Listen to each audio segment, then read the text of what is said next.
Mi hijo celebró su nueva mansión con champaña y risas. Decía que se lo merecía todo. Lo que no sabía era que el boleto ganador de la lotería estaba a mi nombre. Y cuando intentó registrarla como suya, simplemente se lo negaron, porque esa fortuna era mía. Y él lo había olvidado.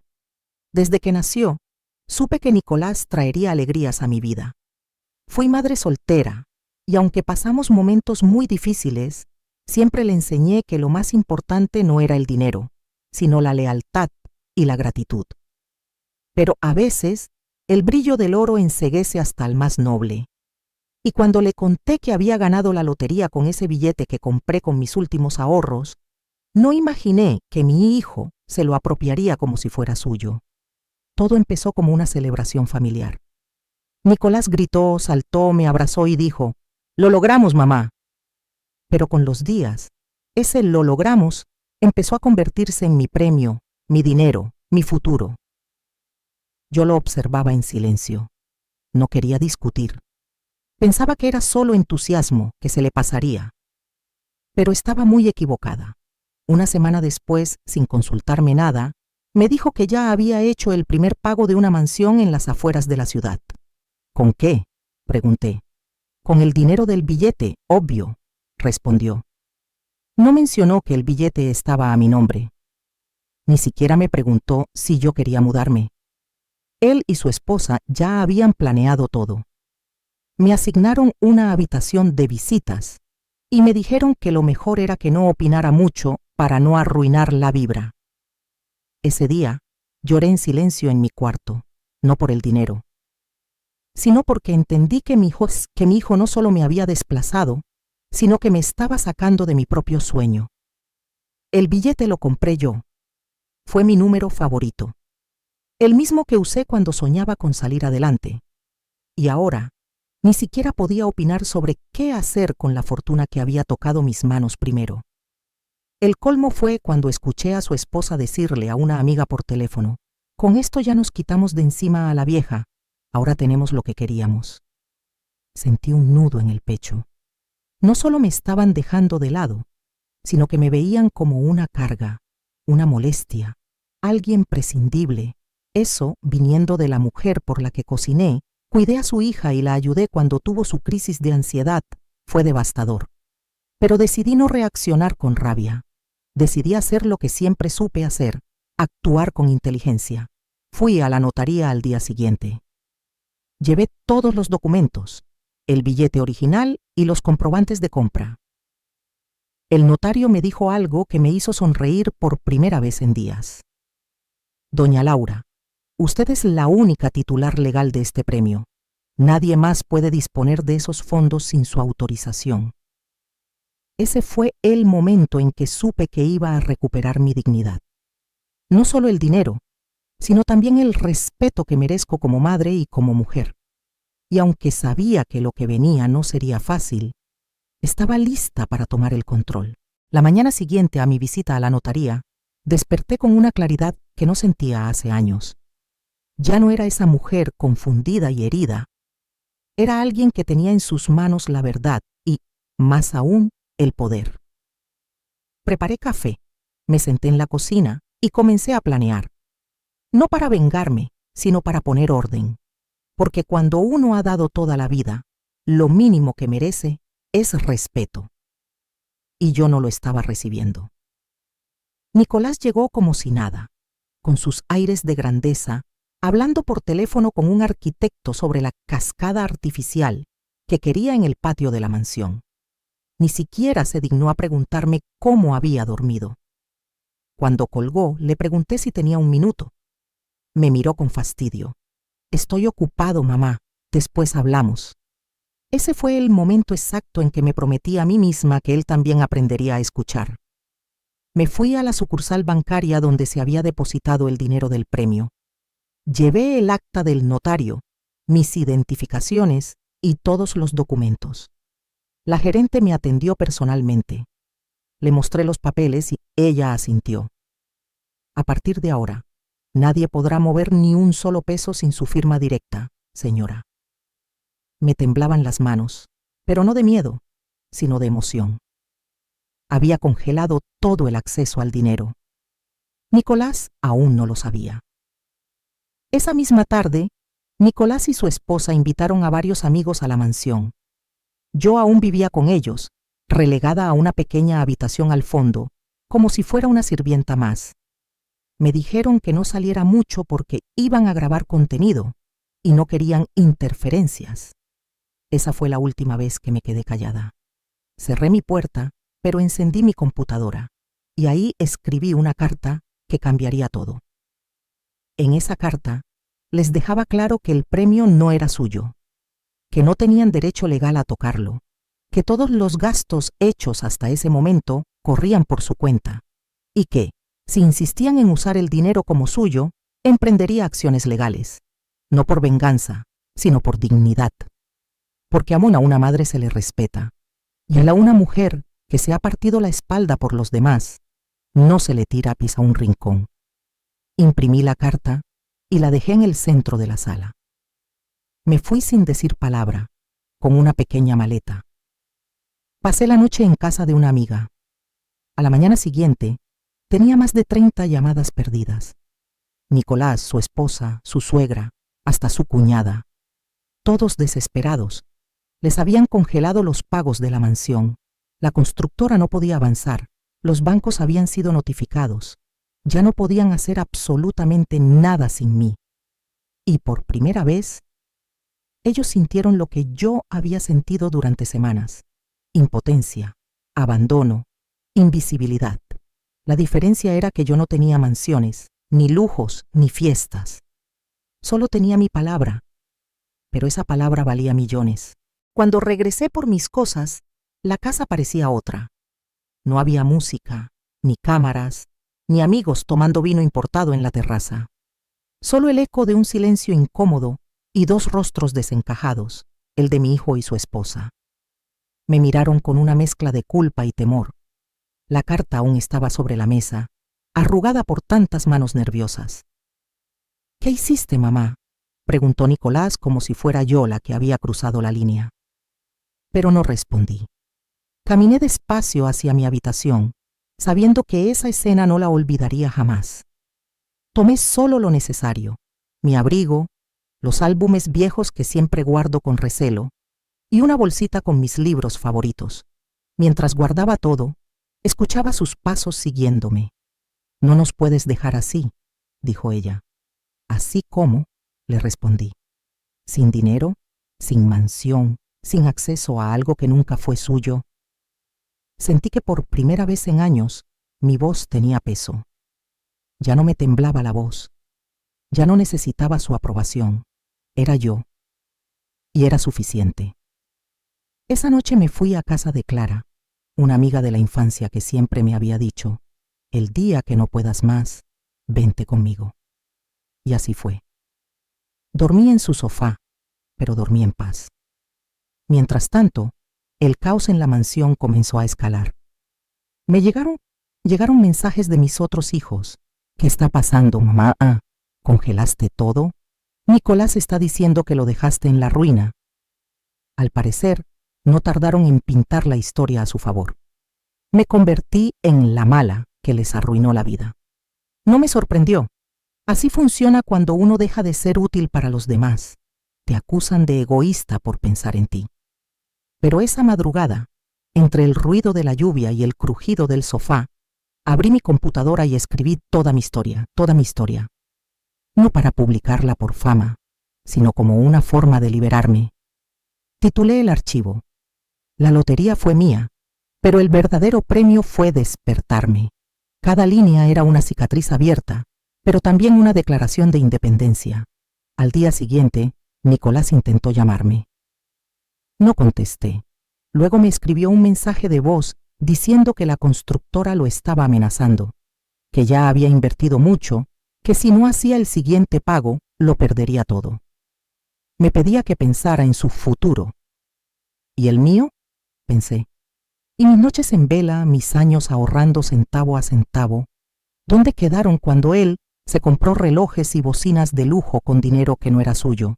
Ese mismo día, la gerente del banco me volvió a llamar.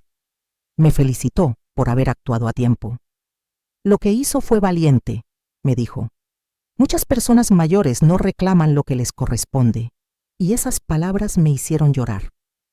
Porque durante años yo misma creí que no tenía derecho a decir basta. Me convertí en la nodriza emocional y financiera de todos, hasta que me vaciaron. Pero no más. Fue entonces cuando tomé una decisión difícil pero necesaria. No cedería ni un centavo hasta que se disculparan públicamente y que me devolvieran el respeto. No lo dije con rabia, lo escribí en una nueva carta que entregué al abogado. Clara me abrazó esa noche y me dijo, «Nunca te vi tan firme ni tan libre». Y lo supe. Era el comienzo de una nueva etapa. A los pocos días, comenzaron las verdaderas consecuencias. La empresa constructora publicó un aviso legal anunciando la suspensión de la obra por falta de pago. Las redes sociales de mi hijo, donde antes se jactaban de su vida soñada, ahora estaban llenas de comentarios preguntando qué había pasado.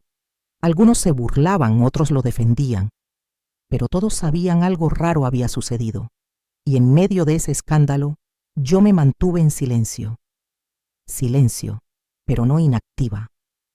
Con la ayuda de una joven periodista que conocí por medio de Clara, comencé a redactar un artículo sobre lo ocurrido. No mencioné nombres, pero el mensaje era claro. Una madre que gana la lotería, confía en su hijo y termina traicionada. La publicación se volvió viral en foros de mujeres mayores. Recibí decenas de mensajes de otras madres con historias parecidas. Y entendí que no estaba sola. Nicolás, por su parte, intentó presentarse como víctima. Dijo en un video que su madre le había arrebatado todo por rencor. Pero cuando se le pidió mostrar documentos que probaran que él compró el billete, no pudo. La verdad comenzó a abrirse paso como la luz entre las cortinas. Y entonces sus seguidores también empezaron a cuestionarlo. Poco a poco, el disfraz de hijo perfecto empezó a caer.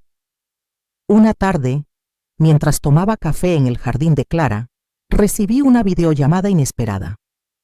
Era Nicolás. Dudé en contestar, pero lo hice. En pantalla, apareció con ojeras, barba descuidada, sin el brillo de antes. «Mamá, necesito hablar contigo, de verdad». Asentí, pero le dejé claro que no aceptaría excusas ni manipulaciones. Quería escuchar verdades, quería que me viera como la mujer que le dio la vida, no como una billetera con patas. Nos encontramos en un parque neutral, nada de casas ni lujos, solo un banco de madera frente a un lago. Ahí me dijo que estaba arrepentido, que la presión lo había cegado, que pensó que el dinero solucionaría todo.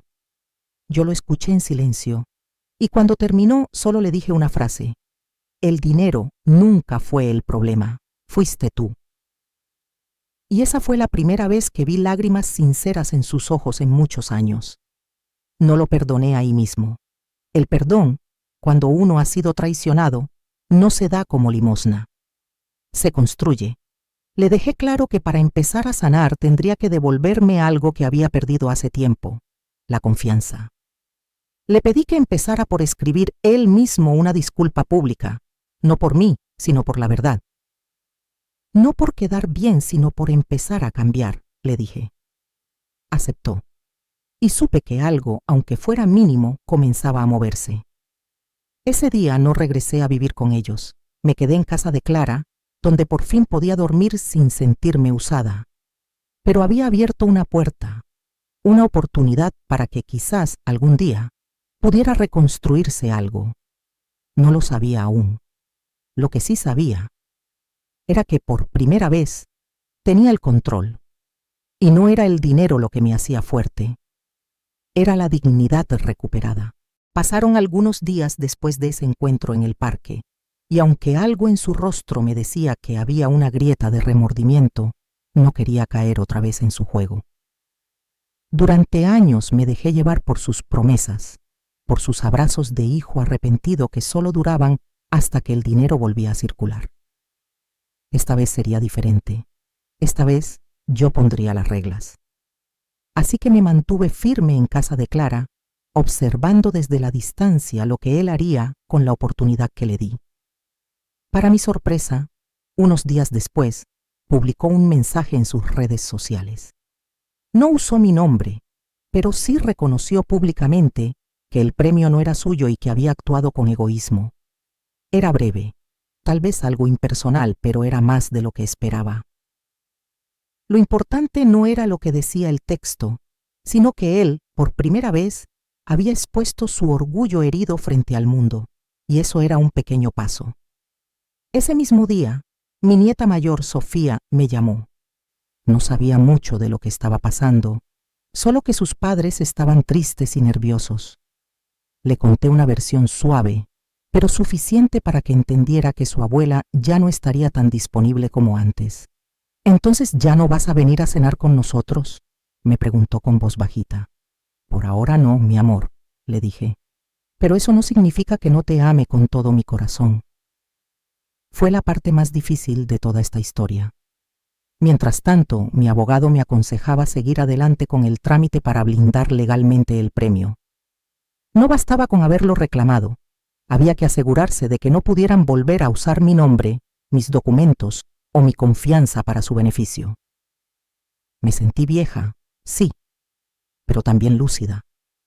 Como si toda la vida me hubiera estado preparando para este momento. Una mujer que da también puede poner límites, y eso estaba haciendo. En medio de todo, una reportera de un canal local se contactó conmigo. Había leído el artículo anónimo que escribí con ayuda de la joven periodista. Me ofrecía contar mi historia en televisión. Al principio dudé. ¿Qué dirían los vecinos? ¿La familia? Pero Clara me dijo algo que me hizo reflexionar profundamente. Tú ya estuviste callada muchos años. Que te escuchen ahora. Así que acepté, con la condición de que no se revelara mi identidad ni la de mi hijo. La entrevista fue breve, pero poderosa. Hablé de cómo muchas veces las personas mayores dejamos que nuestros propios hijos nos invisibilicen, nos usen o nos roben, creyendo que es normal por amor. Hablé de cómo el dinero puede destapar lo que ya estaba roto, y de cómo a veces hay que perderlo todo para reencontrarse. Esa noche el segmento se volvió viral, y al día siguiente me llamaron de todas partes. Recibí mensajes de otras mujeres, de adultos mayores, incluso de jóvenes que decían: «Esa historia me hizo pensar en mi abuela. Yo también vi a mi madre cargar con todo sin quejarse. Gracias por ponerle voz a lo que tantos callan». Y ahí lo entendí. Esto ya no era solo mi historia, era la historia de muchos. Y por eso, aunque me temblaran las manos, supe que tenía que seguir hablando. El impacto fue tal que incluso una fundación que trabaja con adultos mayores me propuso hacer una charla para mujeres como yo. «Queremos que les cuentes tu historia, aunque no digas nombres», me dijeron. «Queremos que sepan que es posible poner límites sin perder el amor». Y esa frase se me quedó grabada. Sin perder el amor, porque esa había sido mi batalla más grande, protegerme sin dejar de quererlos. Esa noche, Nicolás volvió a llamarme. Esta vez no pedía dinero, solo quería hablar. Me dijo que vio el reportaje y que aunque al principio se sintió expuesto, luego lo entendió. Me vi reflejado en ese hijo que no supo cuidar a su madre, me dijo, y aunque sus palabras no borraban todo lo que había hecho, sentí que eran verdaderas. Hablamos más de 1 hora, y por primera vez no hablamos de dinero. En paralelo, los abogados ya tenían todo listo para proteger legalmente el billete, mis cuentas y mis propiedades. Lo que gané en la lotería ya no estaba solo en números. Estaba en la forma en que había recuperado mi lugar en el mundo, lejos de los lujos innecesarios, lejos de las apariencias. Yo, simplemente, estaba volviendo a ser yo. Clara me organizó una pequeña reunión en su casa para celebrar lo que ella llamó mi renacimiento. Fueron pocas amigas, un pastel sencillo y muchas lágrimas. Me abrazaron como si hubiera vuelto de una guerra, y en cierto modo era así. Había vuelto de la guerra más silenciosa y más cruel. la de ser madre y no saber dónde termina el amor y dónde empieza la pérdida de uno mismo. En medio de los abrazos llegó un regalo inesperado, una carta escrita a mano por Sofía. Decía: abuelita, cuando seas viejita, viejita, yo te cuidaré, y si gano un premio será para ti. Me partió el alma, pero también me sanó una parte del corazón que seguía rota, porque a pesar de todo, la semilla del amor que sembré no se perdió. Esa noche me acosté temprano. Clara ya dormía, el barrio estaba en silencio y yo, por primera vez en mucho tiempo, también lo estaba por dentro. No había culpa, ni ruido, ni angustia. Solo paz. Y eso, después de todo, era el premio real. No el dinero, ni la mansión, ni los billetes premiados. La paz de saber que hice lo correcto, aunque doliera. Pero sabía que aún quedaban pasos por dar. Nicolás quería verme. Decía que tenía algo importante que decirme, algo que debía saber. Acepté, porque aunque ya no necesitaba respuestas para vivir, sentía que ese capítulo aún no estaba del todo cerrado. Cuando acepté reunirme con Nicolás nuevamente, lo hice sin expectativas. No esperaba un perdón, ni mucho menos un cambio repentino. Pero había algo en su voz que sonaba diferente, como si esta vez no hablara desde la arrogancia, sino desde una rendija de verdad. Me citó en un café discreto, en el centro de la ciudad, un lugar al que jamás solíamos ir, lo que ya me pareció un intento de hacer las cosas distinto.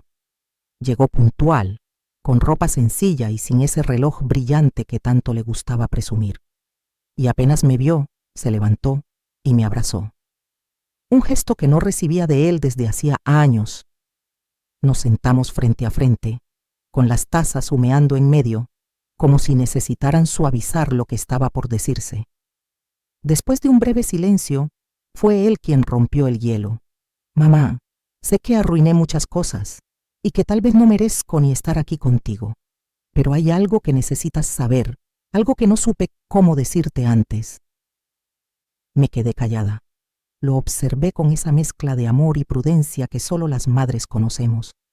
Él tragó saliva y continuó. Cuando cobré el premio, no lo hice solo. Ana me ayudó, pero también me manipuló. Ese nombre, Ana, su esposa. Siempre había sido amable conmigo al principio, pero había una frialdad detrás de sus gestos que nunca supe cómo nombrar. Nicolás bajó la mirada y dijo: ella fue quien me convenció de que no tenías derecho a ese dinero, que eras mayor, que no lo ibas a necesitar, que era mejor que yo lo manejara. Y yo le creí, porque me convenía, pero ahora lo veo. Ella no quería ayudarte, quería alejarte. Sentí un nudo en el pecho, no por el dinero, sino por la traición doble, de él y de quien alguna vez me dijo mamá. Me explicó que la mansión no la compraron solo para empezar una nueva vida, como me había dicho en un inicio. Era parte de un plan que Ana tenía desde hacía años: instalar un negocio inmobiliario usando mi premio como inversión inicial. Mamá, ella ya había hablado con agentes, con constructores, todo antes incluso de que yo cobrara el dinero. Yo solo fui el tonto útil. Sus palabras me dolieron, pero también encendieron algo dentro de mí, porque detrás de esa confesión, lo que escuché fue el eco de mis propios errores, haberle dado tanto sin enseñarle a protegerse. Quise en ese momento consolarlo, decirle que todo estaría bien, pero no lo hice. En vez de eso le pregunté: ¿y ahora qué piensas hacer? Su respuesta me sorprendió. Quiero devolver todo lo que pueda, vender la casa, cerrar las cuentas conjuntas y entregarte lo que legalmente te pertenece. No supe qué decir. Parte de mí se sentía aliviada, otra parte desconfiaba, pero la más profunda sentía tristeza, porque esas palabras no devolvían los años perdidos, ni los abrazos que nunca vinieron, ni las veces que me dejó llorando en silencio.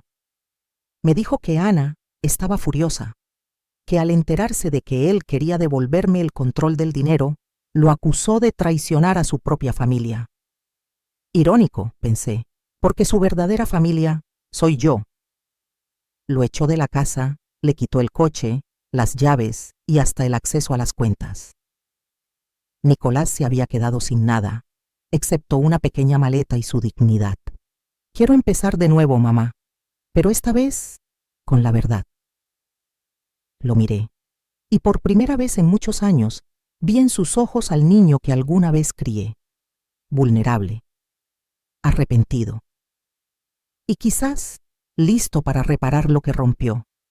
Le pedí tiempo. No quería decidir desde la emoción. Me despedí con un beso en la frente y salí del café con el corazón pesado.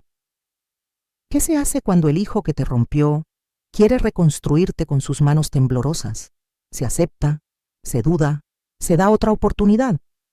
No lo sabía. Pero lo que sí sabía era esto. La vida ya me había enseñado que los premios más grandes no vienen en papeles brillantes ni con cifras millonarias. Vienen con humildad, ¿verdad? Y segundas oportunidades que no todos se atreven a ofrecer. Esa misma noche, al llegar a casa, tomé el álbum familiar. Empecé a recorrer con los dedos las fotos viejas, Nicolás en su primer día de escuela, sus manos pequeñas aferradas a mi falda, sus dibujos torpes pegados al refrigerador. Me pregunté dónde se había quebrado todo. No encontré una respuesta clara. Pero sentí en mi pecho esa mezcla de dolor y ternura que solo las madres que han perdonado 1000 veces conocen. Dormí poco esa noche. Mi cabeza no paraba de repetirme su frase: quiero devolverte lo que es tuyo. Tal vez era cierto, tal vez no.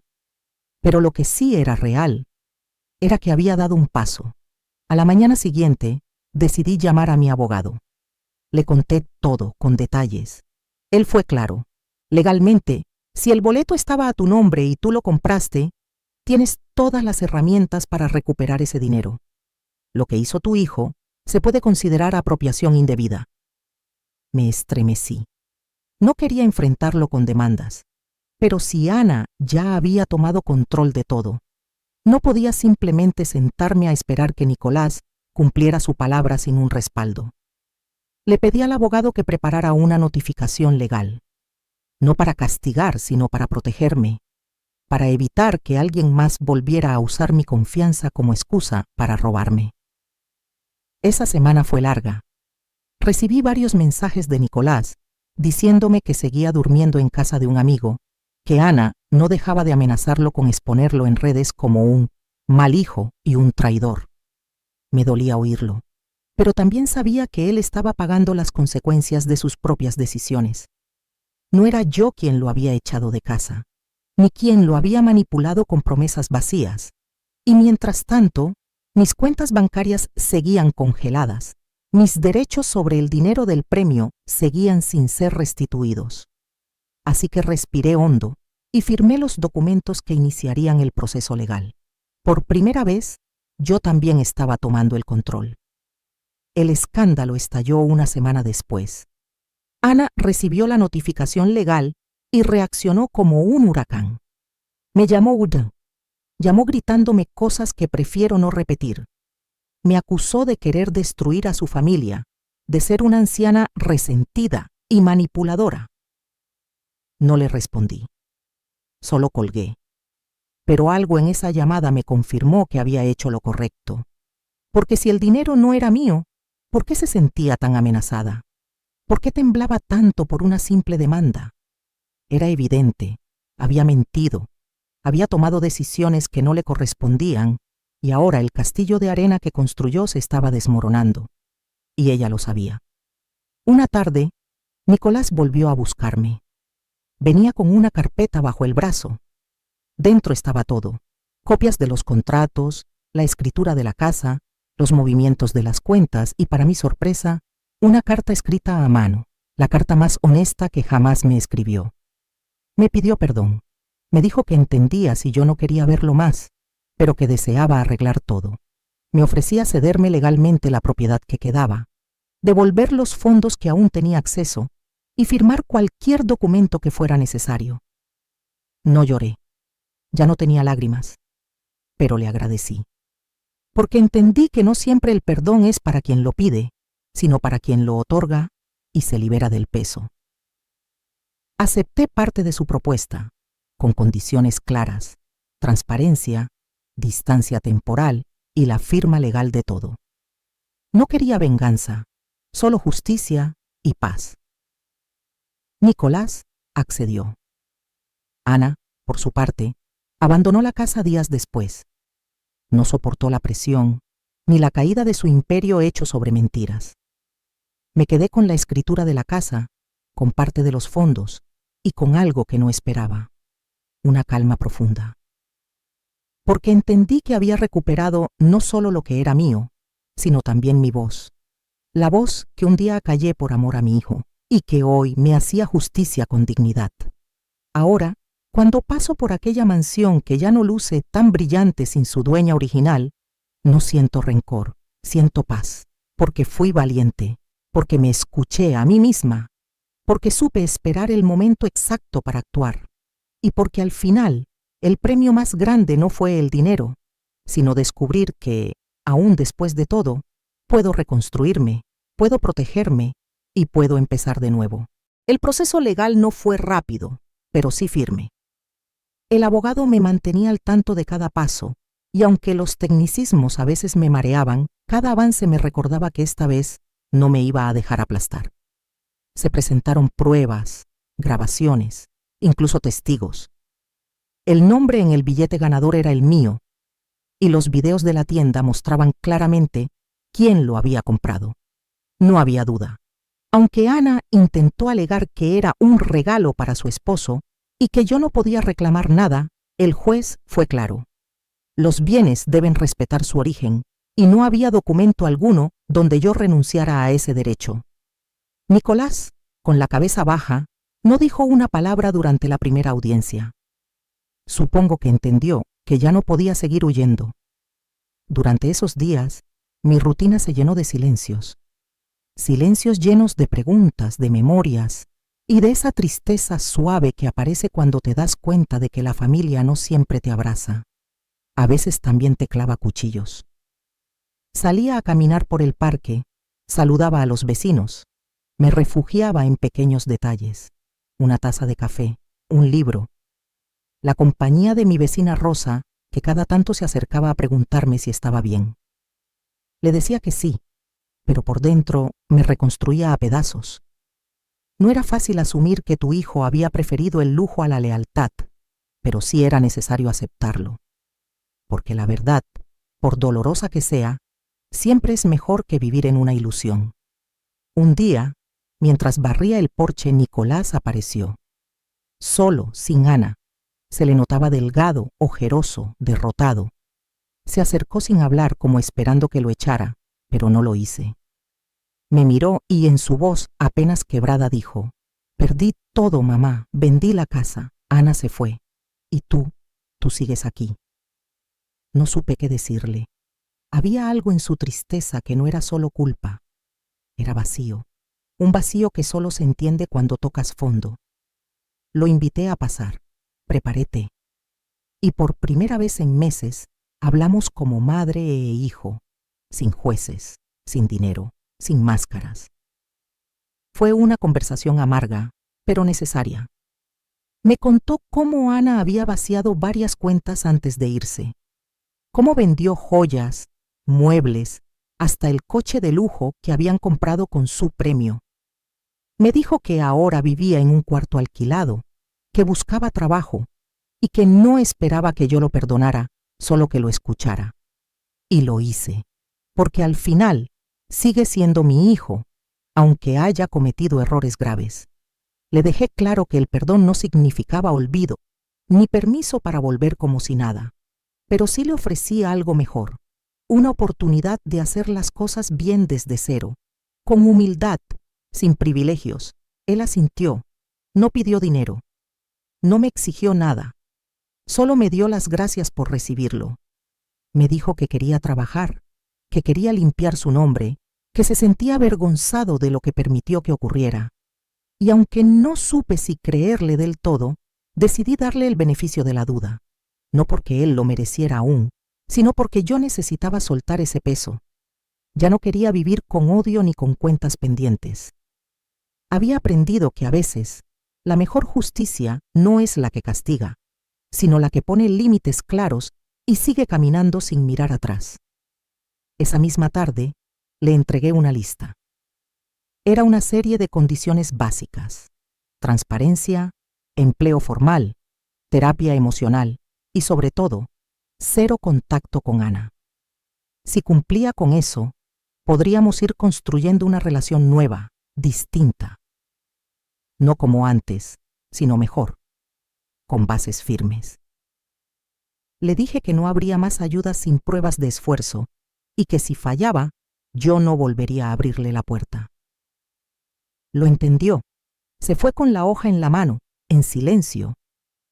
Y mientras lo veía alejarse, sentí una mezcla de miedo y esperanza, porque aunque la herida aún dolía, también estaba empezando a sanar. Durante las semanas siguientes, Nicolás empezó a cumplir. Consiguió trabajo como auxiliar en una oficina contable. Nada glamuroso, pero digno. Me enviaba capturas de sus horarios, copias de sus recibos, incluso las credenciales del Seguro Social que tramitó por fin. No pedía dinero, solo una oportunidad para demostrar que había cambiado. Yo observaba todo con cautela, sin emocionarme demasiado, pero reconociendo que al menos estaba dando pasos firmes. Había algo nuevo en él, algo menos arrogante, menos reactivo. Tal vez la caída le había abierto los ojos, o tal vez solo era el dolor el que lo había moldeado. Una tarde, mientras organizaba unos papeles viejos, encontré la copia del billete ganador que había guardado por precaución. Al mirarlo, no sentí euforia ni rencor. Sentí una especie de justicia interna. Ese pedazo de papel, que tanto revuelo causó, solo era eso: papel. Pero las lecciones que dejó fueron inmensas.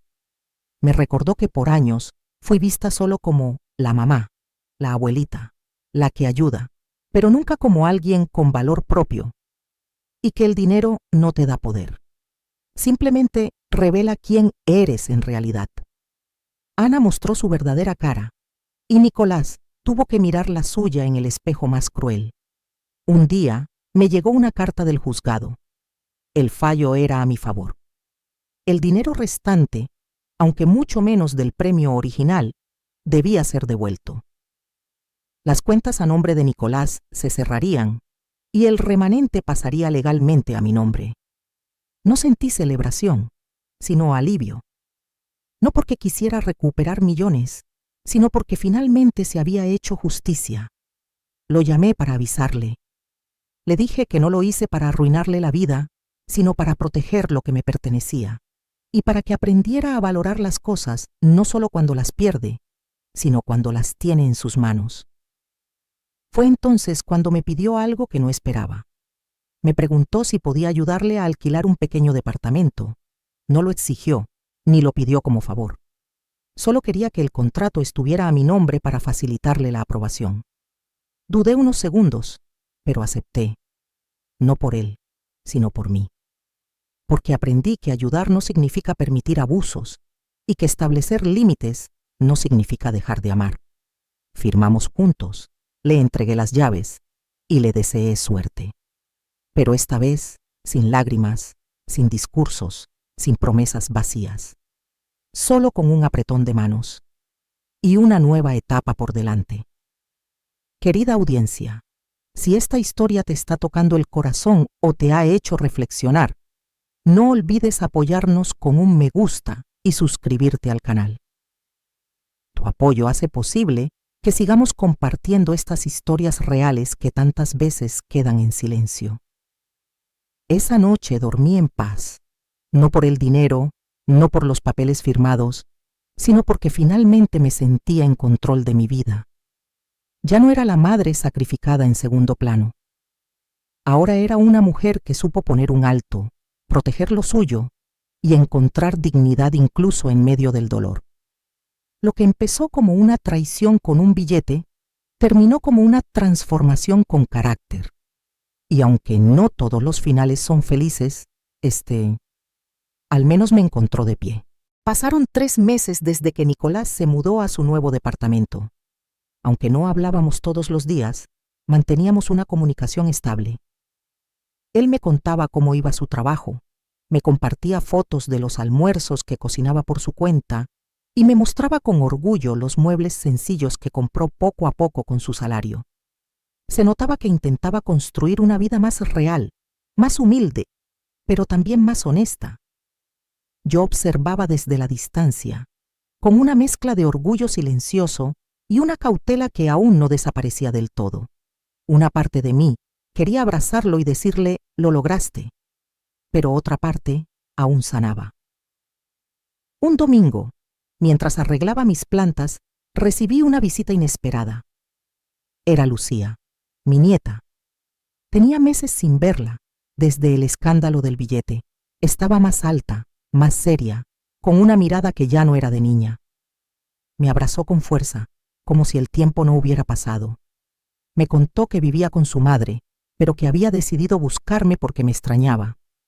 Le preparé chocolate caliente, como en los viejos tiempos, y durante horas hablamos de libros, música, del colegio, pero también de lo que había pasado. Me dijo que no me culpaba, que sabía que yo solo defendí lo que era mío. Y entonces, con voz firme me dijo, «Papá ahora te entiende, abuela», me lo dijo. Esa frase me conmovió más que cualquier carta del juzgado o sentencia legal. Porque las heridas más profundas no son las que deja el dinero, sino las que provocan el silencio entre los que se aman. Saber que mi nieta aún quería estar en mi vida, que Nicolás le hablaba de mí con respeto, fue como una caricia al alma. No podía recuperar los meses perdidos, pero al menos podía reconstruir algo. Le propuse que viniera a visitarme los fines de semana, sin forzar nada, solo si ella quería. Y aceptó. Esa pequeña puerta que se abría me daba más esperanza que cualquier cuenta bancaria llena. Las visitas de Lucía se volvieron un ritual. A veces llegaba sola, otras veces la traía Nicolás, siempre con respeto, sin reproches, sin hablar del pasado más de lo necesario. Yo cocinaba sus platos favoritos, ella me ayudaba a limpiar, y hablábamos de todo: la escuela, sus sueños, sus amigos. Nicolás cada vez hablaba menos de Ana. Me dijo que no había vuelto a saber de ella desde que vendió lo último que quedaba en la mansión. Me confesó que al principio la buscó, creyendo que aún podían arreglar las cosas, pero luego entendió que había estado más enamorado de una fantasía que de una persona real. Un día, Nicolás me trajo una caja. Dentro había fotografías antiguas, cartas, dibujos que Lucía hizo de pequeña. Me dijo que encontró todo eso en un baúl que Ana pensaba desechar. Me los entregó con cuidado, como quien devuelve algo sagrado. Al revisar esas fotos, vi una historia paralela, una vida que parecía haber quedado enterrada bajo las decisiones equivocadas. Lágrimas silenciosas me recorrieron las mejillas al ver una imagen mía cargando a Lucía cuando apenas tenía 1 año. Y fue entonces cuando me hice una promesa. Haría todo lo posible porque mi nieta supiera quién era su abuela, y no solo lo que dijeron de ella. Así comencé un pequeño proyecto personal. Cada tarde, durante 1 hora, escribía mi historia. No la historia del billete, ni del juicio, sino la verdadera: cómo crecí, mis primeros trabajos, los años difíciles, el amor por mis hijos, la soledad callada de la vejez, y también el valor de seguir adelante cuando todo parece perdido. Era mi manera de reconciliarme conmigo misma. Y tal vez, un día, Lucía leería esas páginas y entendería que su abuela no fue una mujer de pleitos, sino una mujer de lucha, que no me definía un premio, sino mi capacidad de levantarme una y otra vez. Con el paso de las semanas, mi casa volvió a tener risas, pasos jóvenes y aroma a pan tostado por las mañanas de fin de semana. Lucía, con su dulzura, llenaba espacios que por mucho tiempo estuvieron vacíos. Una tarde, me preguntó si podía invitar a su mejor amiga a conocerme, porque decía que yo era la mejor abuela del mundo. No pude evitar reír con ternura. En medio de tanto dolor vivido, escuchar esas palabras era como una caricia al corazón. A veces no necesitamos grandes eventos para sanar, solo pequeñas presencias que nos recuerden que aún hay amor. Nicolás también fue cambiando, lentamente. Me pidió que lo acompañara a una charla sobre finanzas para adultos jóvenes. Me sorprendió que quisiera aprender de verdad a manejar el dinero. Antes, no le interesaba más allá de gastarlo. Me sentí orgullosa, no por lo que hacía, sino por la humildad que demostraba. Empezó a leer libros, a buscar nuevas formas de crecer. Ya no hablaba de carros, relojes o viajes. Hablaba de proyectos, estabilidad, de darle un buen ejemplo a su hija. Aquel hijo perdido que un día me gritó que era su vida, su dinero, su casa, parecía haber sido reemplazado por un hombre más maduro, más consciente. Un día, sin aviso, me trajo flores. «Gracias por no soltarme, mamá», me dijo, bajando la mirada. No necesitaba más. A veces la mayor prueba de amor no es darlo todo, sino seguir presente cuando ya no queda nada. Me abrazó largo, como no lo hacía desde niño, y por primera vez en años sentí que habíamos vuelto a ser madre e hijo, sin resentimientos, sin barreras. Solo dos seres humanos que pasaron por una tormenta y salieron empapados, pero más fuertes. Y aunque el dinero pudo haber sido el veneno, también terminó siendo la cura, porque nos obligó a vernos sin máscaras. En ese mismo mes, Lucía me mostró un proyecto escolar en el que hablaba de su familia. Había dibujado una casa pequeña, con flores en la entrada, y 3 personas dentro, ella, su papá y su abuela. Me dijo que no le gustaba hablar de su mamá, porque aún le dolía, pero que en esa casita se sentía feliz. No sé si era un dibujo o una declaración de amor, pero lo enmarqué. Lo colgué en mi cocina como un recordatorio de que, aunque no tenía una mansión ni millones en el banco, sí tenía un hogar. Y eso valía mucho más que cualquier premio. Querida audiencia, si esta historia te está llegando al corazón, ayúdanos dejando un me gusta y suscribiéndote al canal. Tus comentarios y apoyo nos permiten seguir compartiendo historias como esta, que aunque duelen, también sanan. Al cerrar el diario donde escribía mi historia, entendí que no necesitaba justicia perfecta, ni siquiera un reconocimiento. Lo que necesitaba era encontrarme de nuevo y saber que había hecho lo correcto. El billete ya no importaba, la mansión tampoco. Lo único que me importaba era ver a mi nieta sonreír y a mi hijo reconstruirse, porque el verdadero premio nunca fue el dinero. El verdadero premio era recuperar mi dignidad, mi voz y mi lugar. El otoño llegó con una calma distinta. Las hojas caían lentas en el jardín, como si incluso la naturaleza supiera que todo estaba asentándose. Mi vida, que meses atrás parecía desmoronarse entre gritos, demandas y traiciones, ahora tenía un ritmo más humano. Me levantaba temprano, preparaba café, leía un poco y esperaba con ilusión cada visita de Lucía o el mensaje breve de Nicolás, contando cómo le había ido en el trabajo. Ya no necesitaba una mansión para sentirme en paz, ni un cheque abultado para sentirme valiosa. Me bastaba con esa sensación cálida de saber que lo había enfrentado todo. Y aún estaba de pie. Una tarde, mientras caminaba por el parque, una mujer mayor me detuvo. «¿Usted es la señora del premio?». Me sorprendió. Había decidido no contarle a nadie del vecindario, pero al parecer las noticias vuelan.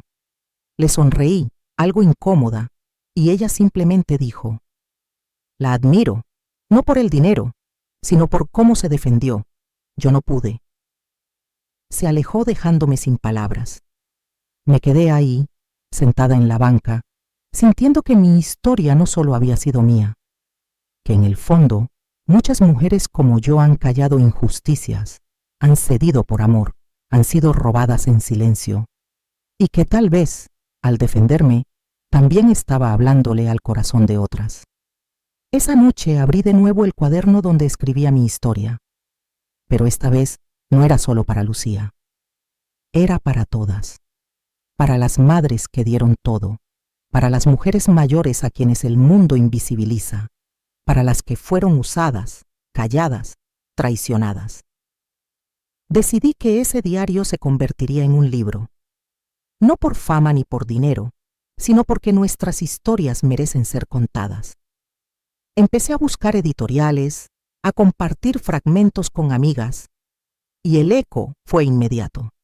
Esto le pasó a mi tía. Mi mamá vivió algo parecido. Yo estoy pasando por eso ahora. Y ahí entendí que lo que viví no fue solo una tragedia personal, fue un espejo social. Al ver ese interés por mi historia, Nicolás me animó a continuar. Me dijo: «Mamá, tu historia me cambió a mí. Puede cambiar a más». Me ayudó a digitalizar las páginas, a corregir detalles y hasta diseñó una pequeña portada. Verlo involucrado en eso, verlo respetar y elevar mi voz, fue tal vez la verdadera reparación. Ya no era el muchacho que despreciaba mis palabras, ahora las ayudaba a volar. Y eso, más que cualquier disculpa, fue lo que me hizo sentir que todo, absolutamente todo, había valido la pena.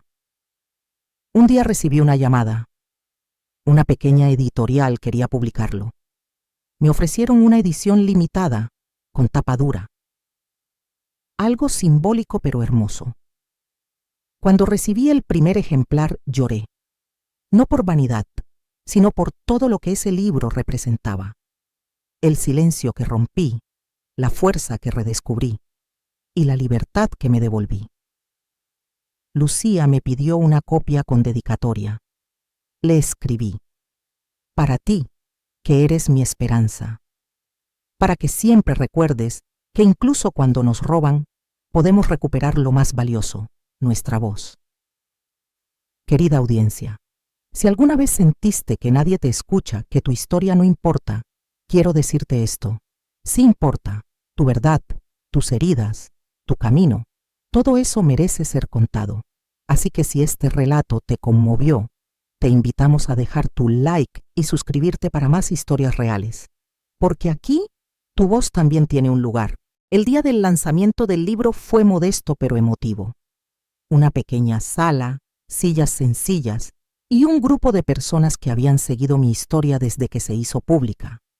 Entre ellas, mujeres mayores, madres con lágrimas en los ojos, algunas lectoras jóvenes que decían sentirse inspiradas. Me pidieron que leyera un fragmento y elegí uno que decía: «Cuando alguien intenta quitarte tu historia, lo que más duele no es la pérdida, es el silencio. Pero una vez que recuperas tu voz, nadie más puede volver a callarte». Al terminar, la sala entera aplaudió, no por el libro, sino porque cada una sintió que en esas palabras también estaba su verdad. Después del evento, Nicolás se acercó y me dijo: «Hoy vi a una mujer que nunca conocí, y me doy cuenta de cuánto me perdí por no escucharte antes». Me abrazó con un respeto nuevo, ya no como hijo hacia madre, sino como hombre hacia mujer. Y fue ahí cuando entendí que tal vez no había ganado una batalla, había abierto un puente. Lucía, por su parte, se ofreció a leer mi historia en voz alta en su escuela, como parte de un ejercicio de empatía. «Quiero que mis compañeros sepan lo que viviste», me dijo. «Quiero que aprendan a cuidar a sus abuelas, no a aprovecharse de ellas». Ese día llegué a casa, miré alrededor y pensé en todo lo que había cambiado. Ya no tenía miedo de dormir sola. Ya no temía el futuro. Me sentía en paz, ligera, como si después de tantas tormentas por fin hubiera llegado la calma. La mansión ya no existía. El premio ya no era titular de ninguna noticia. Pero yo, una mujer mayor que un día fue invisible, ahora era escuchada. Y eso, para mí, era el verdadero trofeo. Porque no importa lo que te quiten. Lo que importa es lo que decides recuperar. Semanas después, recibí una carta de Ana. No pedía perdón, solo decía que lamentaba cómo terminaron las cosas y que esperaba que Lucía estuviera bien. No contesté, porque el perdón no siempre se da con palabras, a veces se da con el silencio, con el acto de soltar. Y yo ya había soltado. Solté la rabia, la decepción y también la necesidad de entender por qué me hicieron daño. Algunas personas simplemente no saben amar de otra forma, y aprender eso también fue parte del proceso de sanar. Hoy camino más despacio, pero con más firmeza. Ya no tengo la urgencia de demostrar nada. Mi historia está contada, mis heridas están cerradas, y mi lugar en este mundo está más claro que nunca. Soy la mujer que se levantó cuando nadie apostaba por ella. Soy la madre que recuperó su valor. Y soy la abuela que sin venganzas construyó una nueva historia con amor, justicia y dignidad. Así que si alguna vez te sientes traicionada, olvidada o robada, recuerda esto. Aún puedes levantarte, aún puedes empezar de nuevo, porque no se trata de cuánto te quiten, sino de cuánto te atreves a recuperar. Y a ti, que llegaste hasta aquí, gracias por escucharme, por acompañarme, por ser parte de esta historia. Que tu vida también encuentre justicia, verdad y paz. Gracias por acompañarme hasta el final de esta historia. No fue solo un relato sobre dinero o traición, sino sobre dignidad, valentía y renacimiento. Porque a veces, perderlo todo es la única forma de encontrarnos de nuevo. Si esta historia te tocó el corazón, te hizo reflexionar o te recordó a alguien, te invito a dejar tu me gusta, compartirla y suscribirte al canal. Aquí, cada historia es una voz que se rehúsa a quedar en silencio. Y recuerda, por más dura que sea la caída, siempre existe una forma de levantarse y volver a empezar. Nos vemos en el próximo video. Porque lo que no se cuenta, se repite.